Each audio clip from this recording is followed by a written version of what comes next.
Hey there everyone, welcome back. So today I'm going to teach you a basic trick called the Tic Tac. Tic Tac is great for anybody that's just learning or starting to skateboard so they can get used to their balance and their board and just getting used to the motion. So a Tic Tac is where you're standing absolutely still on your skateboard and using nothing but your momentum, your hips, your shoulders, and lifting the board to do like a kick turn back and forth. You're going to get momentum going forward like so. So you're going to start going one way and back and forth, and you'll see what I mean. So you go this way, then that way, but at the same time you're going to be twisting your hips and your shoulders to the point that it starts doing momentum. I find the easiest way to do this is I'm in goofy position. You're going to basically have your feet almost like you're going to be doing an ollie, but what you're going to be doing is just lifting the front up a tiny bit and going one way and then the other. But at the same time you'll be twisting your hips and your shoulders. So as you can see, you'll go one way,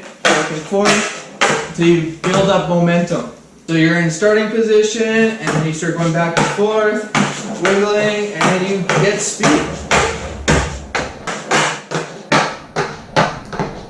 Tic Tacs are a great beginner trick to learn because you're getting used to your skateboard, you're getting the balance, you're getting used to actually doing back and forth momentum, as well as lifting up to do Tic Tacs will help you later do your kick turns because you're doing your Tic Tacs, and with that you can then do a kick turn.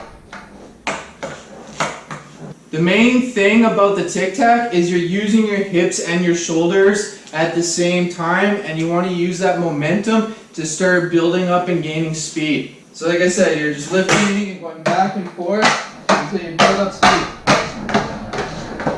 Tic Tacs, you don't even need to push to actually get going on a board. You can just Tic Tac and just go forever. Tic Tacs is great for your abdominal core as well as learning balance and just getting used to that skateboard like I said. For anyone that's just beginning or learning to skateboard, I really recommend trying Tic Tacs and getting used to those. A lot of people just want to learn how to ollie or kickflip or do other tricks right away, but the thing is you need to literally spend like weeks, days, months just like, you know, skating everywhere, getting used to turning, carving, kick turning, and just lifting up your front. I hope this helped you out a lot.